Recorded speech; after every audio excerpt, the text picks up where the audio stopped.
have the mean outstanding credit card debt. If I'm talking about mean, what variable is that? Mu. All right, so then that mean was $3,173. So the null and alternative hypothesis. The null, make sure you're labeling that h sub 0. Our variable is mu, so we believe the mean was.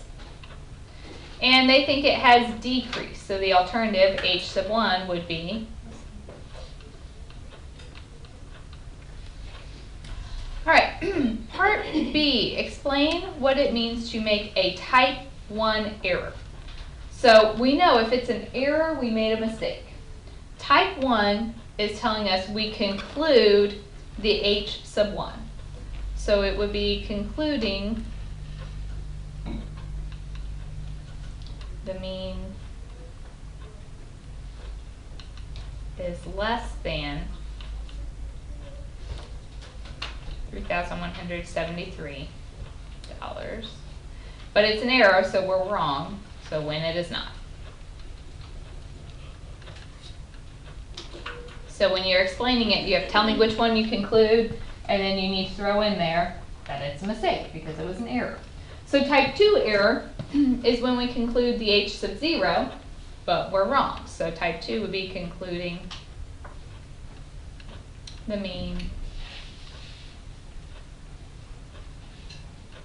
is the $3,173 when it has decreased. The alternative is actually true. And I said decrease because my alternative was less than. All right, D, stating the conclusion. So I'm asking you to write me a sentence if the null is not rejected. So if it is not rejected, that means there is not enough evidence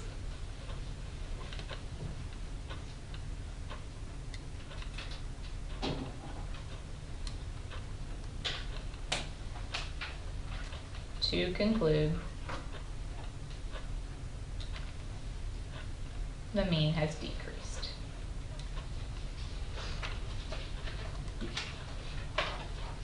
We didn't prove that the null hypothesis was true, we just didn't have enough evidence to prove it was false.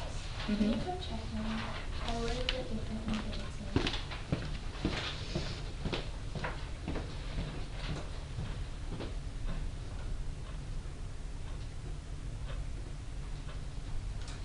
No, because you're basically saying we proved this was true. Okay. And we didn't, we just didn't have enough evidence to prove it was false. Okay. All right.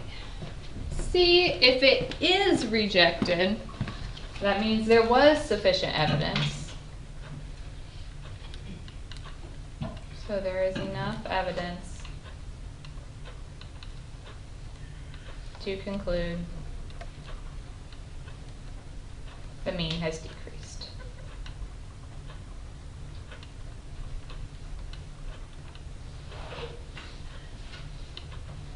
So most of the time, in terms of telling me our conclusion, I let you just say, you know, reject or fail to reject, but I could ask a couple times for you to state, you know, write a sentence, explain to me what this means. And so this is the kind of thing that I'm looking for. Any questions about number 1? That's just kind of writing out what everything means. Number 2, this is one where I asked you to do it by hand. So the proportion of individuals who cover their mouths when sneezing is 0.733. So I'm talking about a proportion. What's my variable? P. So my null would be P equals 0.733. A student believes the proportion is different. So if it's different, that means not equal to. All right, if I am talking about P, what conditions do we need?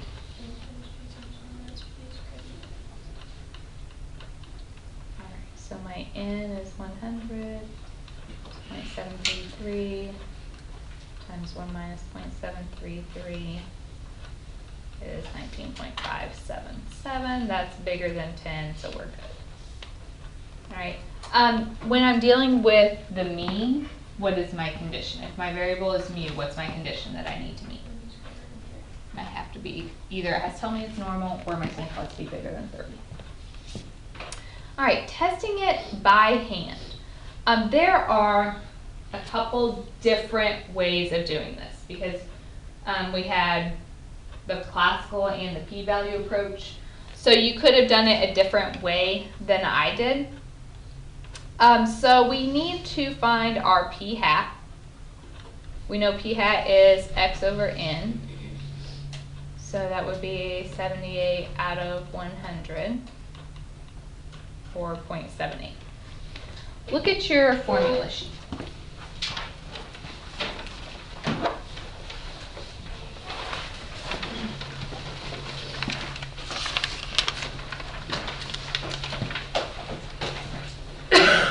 Okay, so look under chapter 10.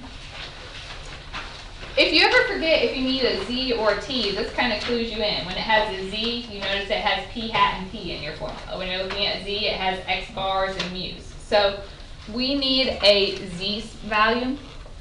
You might have listed out your mean and your standard deviation, or you could just work straight from this formula. I don't care. So if you just went straight from this formula, the z is p hat, 0.78, minus p sub 0, so that's the p of the null hypothesis, divided by the square root of p sub 0 times 1 minus p sub 0 over n. So you put that in your calculator and it gives you a 1.06.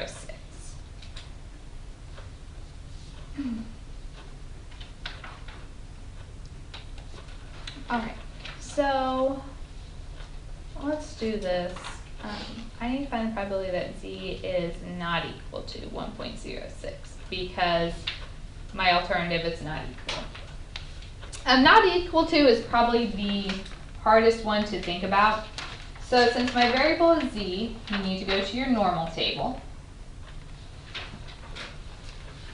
All right, so not equal, that's a two-sided test, right? And we know, so we essentially have, this is the 1.06, because it's two-sided, we also have the negative 1.06. These probabilities would be the same. So what we could do is just find 1 and take it times 2. Since the table gives us less than, let's look up the negative 1.06. So if we go to that, negative 1.06, we get 0.1446. So if you take that times 2, you get 0.2892. Alpha is 0.15. We reject when p is less than alpha. P is greater than alpha, so we fail to reject. If I ask for a sentence to explain it, that means there was not enough evidence to conclude that the proportion is different.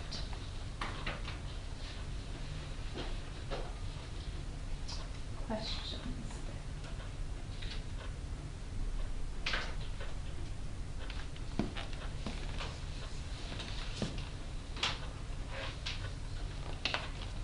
Let's look at number 3. Now we're getting into calculator questions. I do expect the null and alternative hypothesis to be written out. So we have a professor recommends his students spend 480 minutes outside of class studying each week. The number of minutes each student in a class doing online assignments is recorded. Assume the data is normal. So we already know it's normal. We're good there. Does this evidence suggest students are studying less than the recommended? All right, so am I talking about mu or p? Mu. I didn't specifically say mean, but if you're talking about p, it has to be a proportion, so a decimal between 0 and 1 or a percent. So my null is that the mean equals 480. my alternative is less than 480.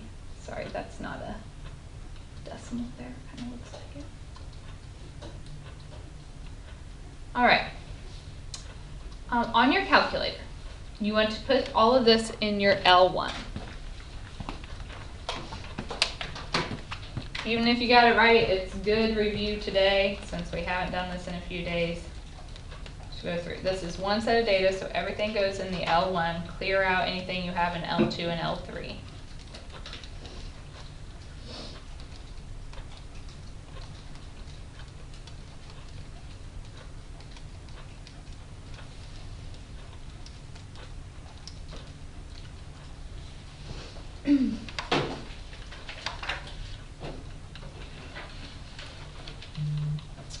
And then we need to go to stat tests. All right, if you're talking about mu, what variable are we looking for? T. So you go to number 2, the t test. And we are basing it off the data, because we entered our data. It asked me for the mu of the null, so that's your 480. It asked you for your list, that should be the L1 where we just entered our data. Frequency should be 1. We are testing the less than, and calculate.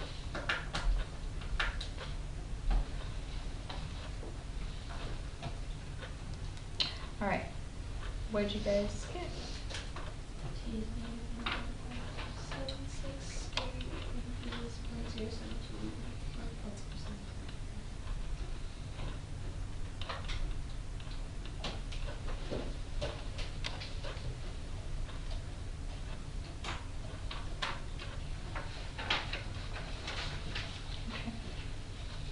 Questions there?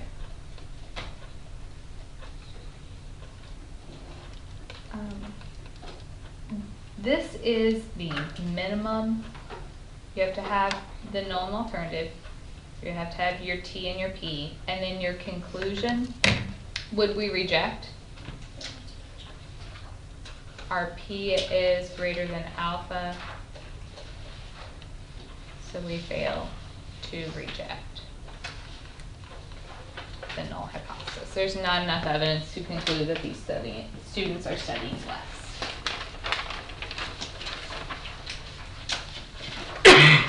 All right, is that okay? Is this helpful, guys? I mean, a good use? Like, this is what your test is going to look like, these same kinds of things. So hopefully this is a good refresher for you where to find everything and how to get it, what I want to see. Number 4, to determine if the mean, I'm talking about the mean, so my null hypothesis, my variable will be mu. I might want to see if the mean is more than 100. So the null would be the mean equals 100. Alternative would be the mean is greater than 100. A sample of 35. What's the 35? N. Okay, my sample mean, that's like my x bar, is 104.3. So my conditions, if I'm talking about mu, what is my condition?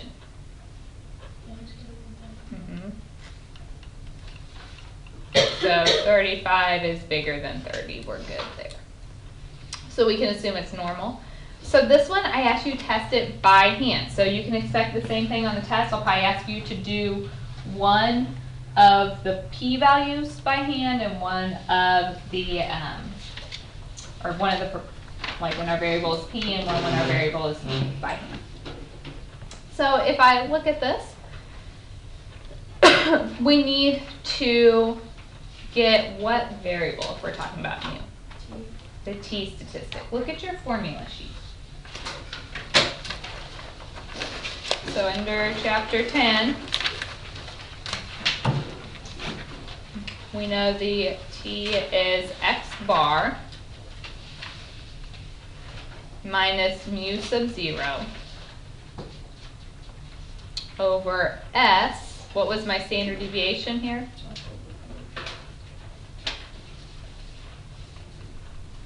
Over the square root of n. So we do that calculation and we get 2.05. All right, again, there's a couple different ways you could go from here. It depends on whether you do the classical or the p-value approach. We are talking about the t, so we need our t distribution. A lot of times on this one, I did the classical. It seemed to help us a little more when we had a visual. How many degrees of freedom do we have? N-1. All right, so we are testing greater than. So we go to our calculator, or to our table, and we're going to look up 34 degrees of freedom and the 0.05 level. 0.05 and 34 gives me a t statistic of 1.691. So that's like our threshold. Anything in the shaded region we would reject. The t we calculated for this problem was 2.05. Would that be in the shaded region? Yes.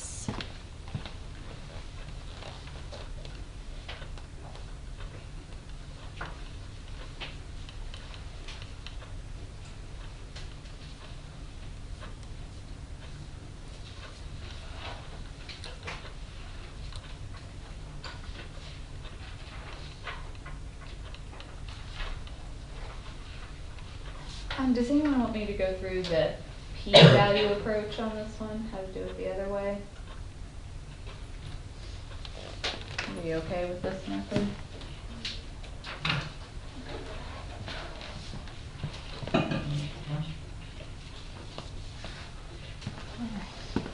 So that's nice and cool doing it by hand. We don't like to do these by hand very much because the table is very limited for t, but it does work. We can get close. All right, let's look at number 5. So golf balls are required to have a diameter of 1.68. A random sample was collected. The diameters were recorded. Assume the data is normal. Construct a 95% confidence interval to determine if the balls meet the standard. So I'm not just making an interval and leaving it. I want to decide if they meet the standard. So I need a null and alternative hypothesis. Am I talking about mu or p? So my alternative, yeah, we just want to see if they meet the standards. So we want to do not equal to. We don't want them to be bigger. We don't want them to be smaller. We need them to be this exactly. So what do we do here? Go to your calculator. And you need to first put all of this in your L1.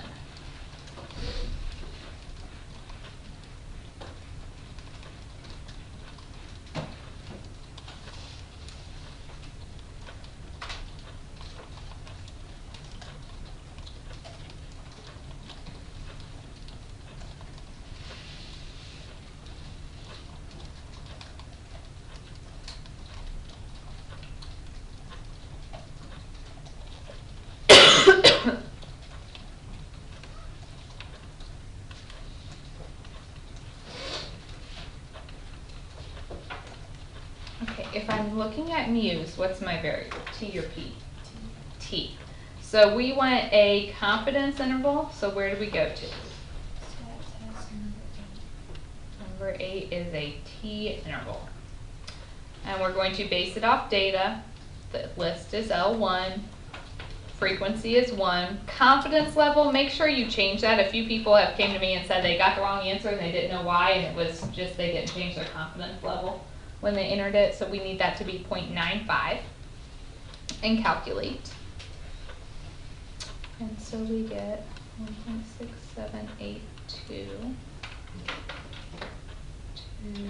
1.6838. Okay, and I want to know if the ball meets the standards and explain this conclusion. So not just a yes or no, explain what it means. So does it meet the standards? This confidence level means we are 95% confident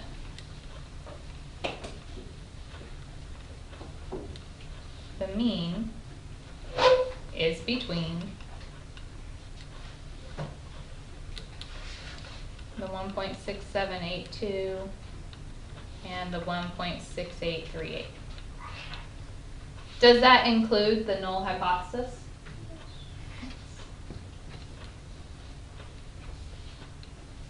So this includes h sub 0, so it meets the standards.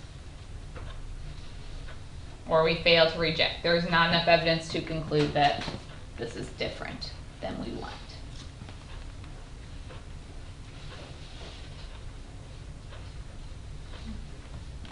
Does that make sense to everybody?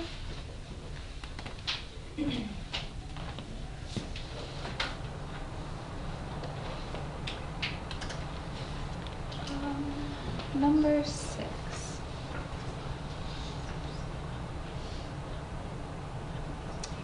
So we have the proportion of patients who visit the ER and die within a year. I'm talking about a proportion, so that tells me my variable is P. So that proportion is 0.05. Then the alternative, this administrator thinks his ER has a higher, so his would be P is greater than 0.05. If I'm talking about P, what conditions?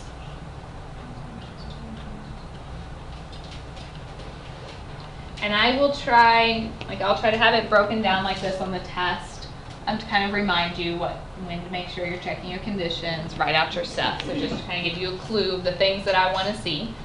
So my N was 250, my P 0.05, 1 minus 0.05. And that gives us 11.875, so we're good. Barely, but we're good. So, test the hypothesis, the alpha equals 0.01. So I didn't say we had to do it by hand, so we can use the calculator.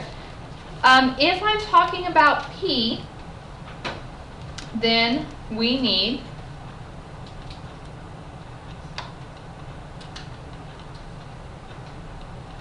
which one? Z. Anytime we're dealing with proportions, we're calculating a Z. And I kind of told you, if you pick the wrong one, you're going to know, because it's going to ask you for things you don't have. So we're actually going to go into what? Number 5, the one proportion Z test. It asks you some questions. The P of the null is 0.05. The X, we had 17 in this scenario. The N was 250. And we are testing the greater than P sub 0. If you don't have to write that stuff out. If you worry about making a mistake and wanting to show more work for partial credit, you could write these things and make sure you get the points in case you type something in correctly on your calculator. You can get all the points for doing all the right stuff. So that's optional work to show. You have to put the Z for me. And you could really do as many decimals as you want. I'll do 2. 1.31. And your P, 0.0958. So then we have to test it. So state our conclusion. Do we reject or fail to reject? Alpha was 0.01, so since P is greater than alpha,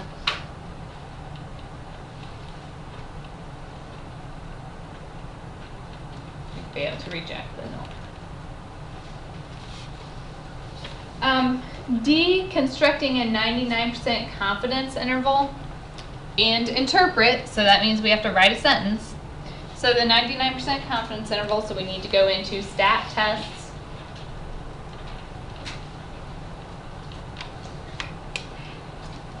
All right, we are talking about what? A Z, and we actually have to go down to A, the one proportion Z interval. So my X is 17, my N is 250, my confidence level, we need to change that to 0.99.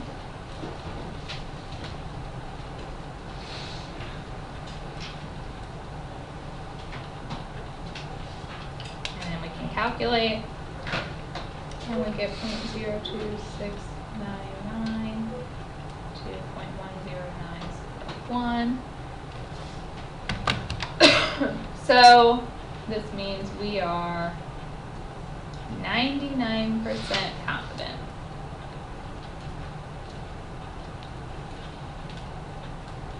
the proportion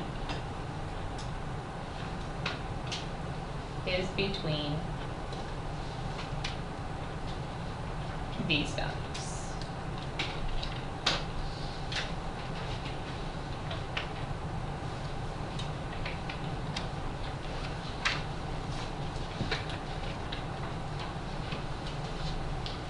Again, if you're trying to use that to decide if you reject or fail to reject, the null hypothesis was 0.05. Is 0.05 in this interval?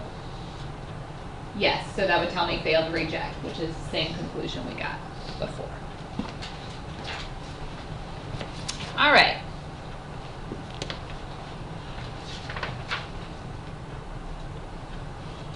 So let's look at this one. We are now into our two sample stuff. The big thing you have to decide is, do we have matched pairs data or not on these? This one I kind of gave you a clue already because I said, why is this matched pair? So I really already told you it was. But why is it? What makes it matched pairs? I didn't just take one student and measure their height and go to a different student and measure their arm span. It's the height and arm span for one student. So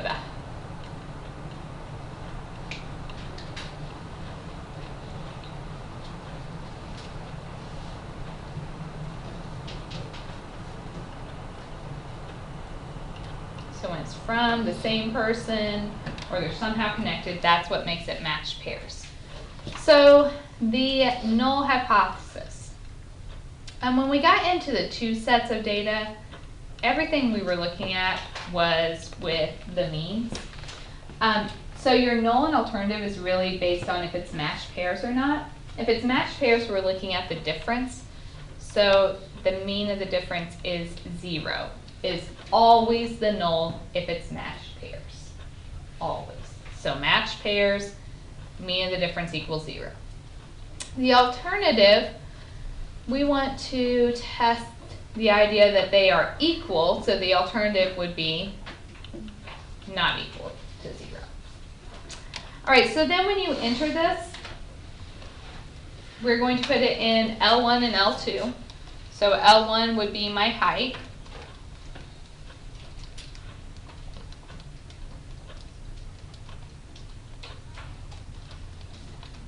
I really want to encourage you on the test, when you type in your data, go slow and double check it so that you're not making a mistake just by mistyping things, since we are relying on our calculator quite a bit. That's also why I have you list your T and your P so I can give you points for correctly rejecting or failing to reject, even if you had mistyped something along the way. And then when we did our matched pairs, so this was L1, this was L2. Remember, we had L3, and we set that to be L1 minus L2. So everybody remember how to get that? Go up on top of the title, L3, type L1 minus L2, and hit enter. And now it's just like the other stuff we were doing. So my variable was mu. Anytime we're talking about the mean, we do a t-test. So you go to stat test number 2.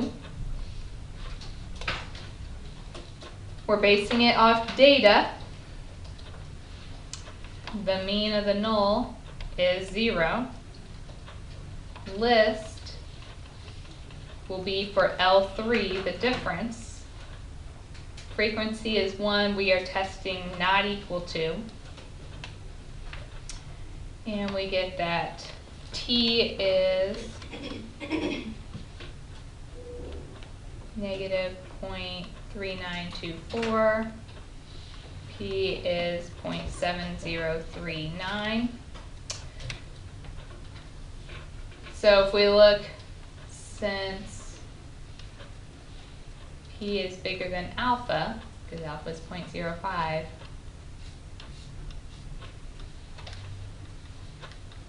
we fail to reject. There is not enough evidence to conclude that height and arm span are not the same.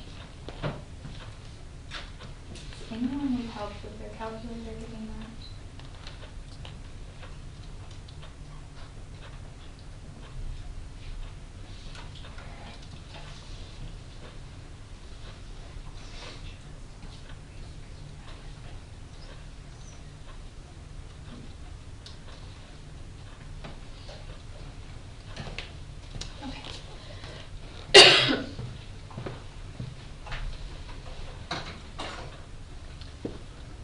Number 8.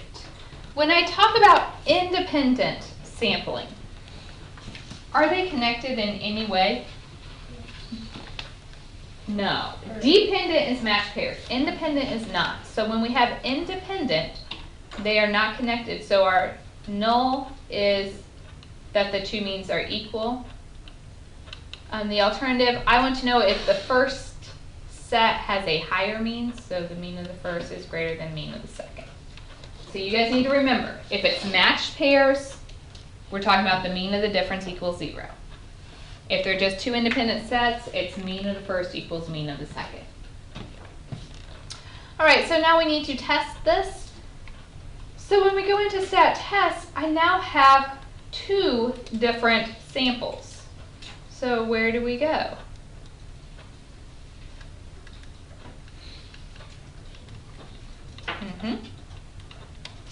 So go to stat test number 4, the 2 sample t-test.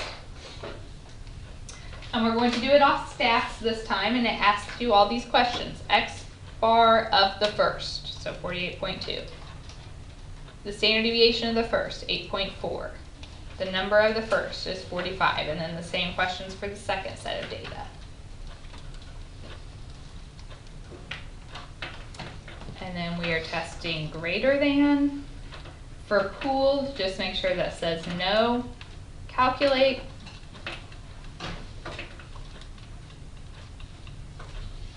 So we get our T and our P. We look, this time P is smaller than alpha, so we reject the null hypothesis.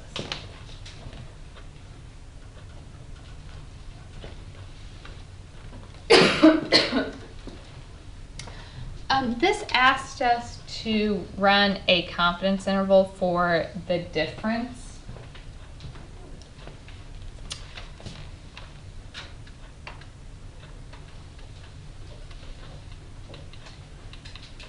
Okay, so if we go into stat test, we know our variable is t.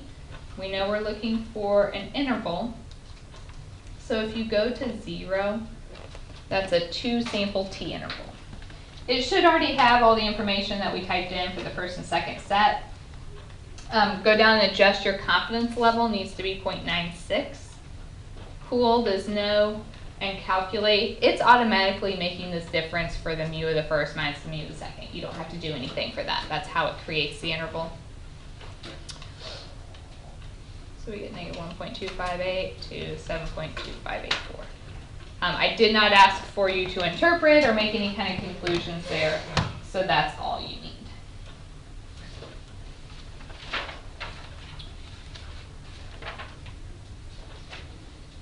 Is that okay?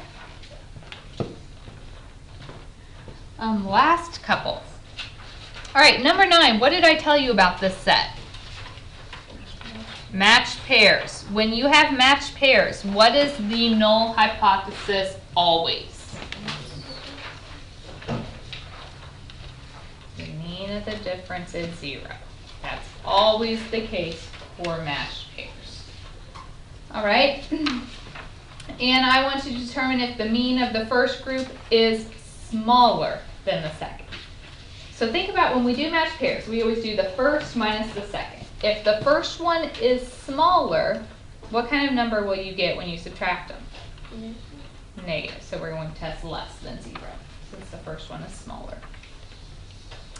All right, I'm asking you to find D bar and So D. So that's just the mean and standard deviation for the difference. Again, we can get all that from our calculator. You need to go to Stat Edit. Put your x's in L1.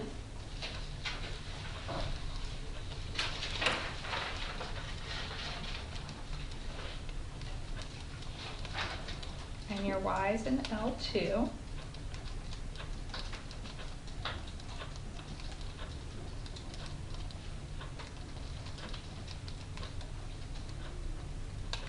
And anytime it's matched pairs for the L3, we do L1 minus L2.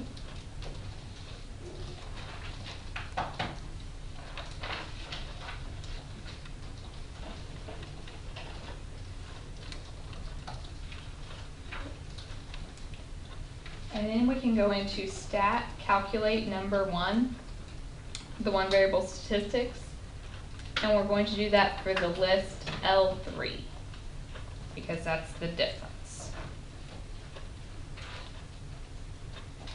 Okay, so when you calculate the mean of that group, we get negative 0.1667, the standard deviation of that group, 0.4502. Did everybody find that?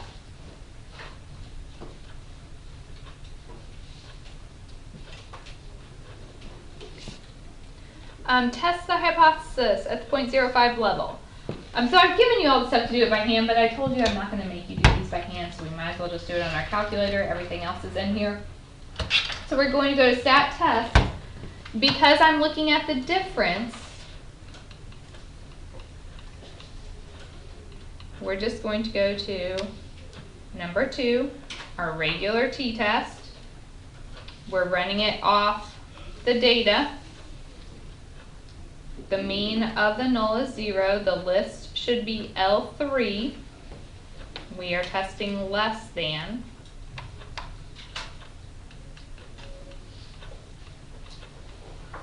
So then we get our T and our P. Alpha is 0.05.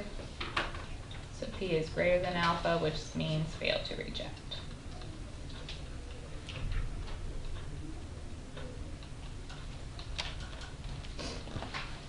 I know we're getting a little short on time, but I think we can get through. The 98% confidence level for the difference. So confidence interval, we want stat, test, and we go into number 8, the t interval, because our variable is t interval. We're basing it off the data. The list should be L3, frequency is 1, confidence level 0.98, and you get 8.7851 to positive 0.4502. And I did not ask for any type of conclusion or interpretation there, so that's all we need. Yes? I did roll like that. And I got the same thing in the beginning, but I got 0.4517.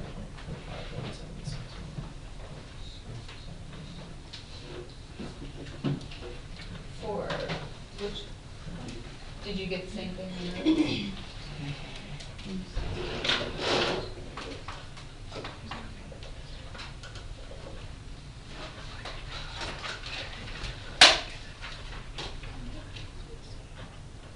Did I just write it?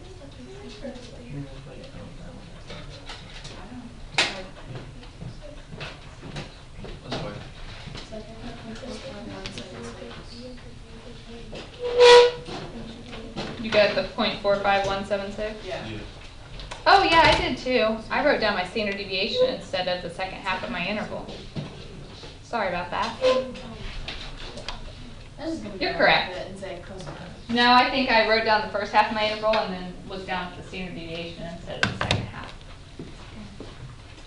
Okay, let's quickly talk about number 10. So a researcher wants to know if there is a difference in comprehension among students learning a computer-based program based on the types of manuals. So we have exam scores after a student studied from each type.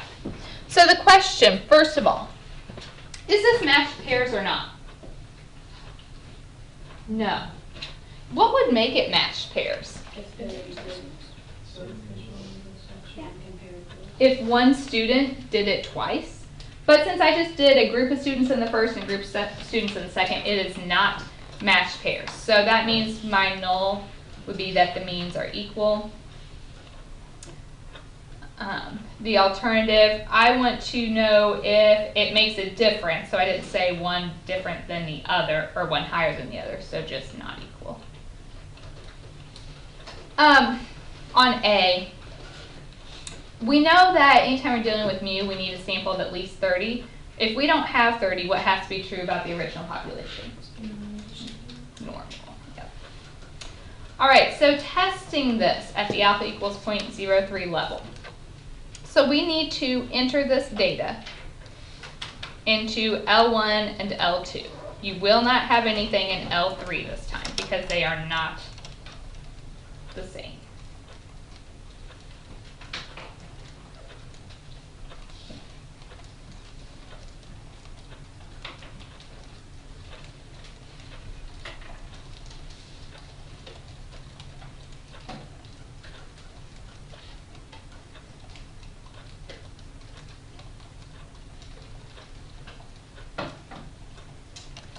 I'm scared I'm going to run out of time before I do this.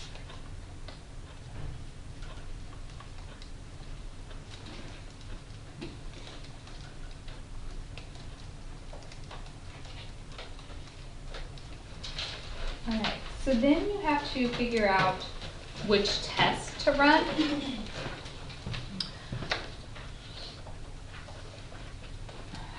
So where are we going to go here? We're talking about mu, so we know we need a t-test. We have two samples. They are not the same, so we go to number 4, the two sample t-test. We're basing it off data. So list 1 should be L1. List 2 should be your L2. Both frequencies are 1. We are testing not equal to.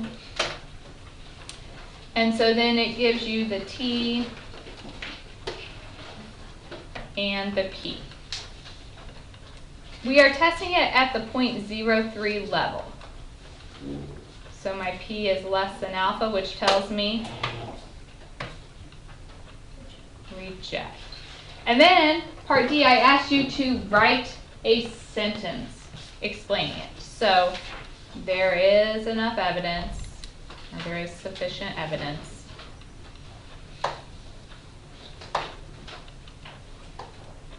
to conclude.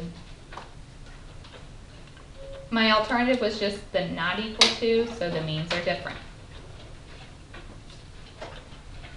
I didn't figure out which one was better, I just figured out they aren't the same. And that's all we can conclude there. So this study guide, guys, is very similar to the format of your test.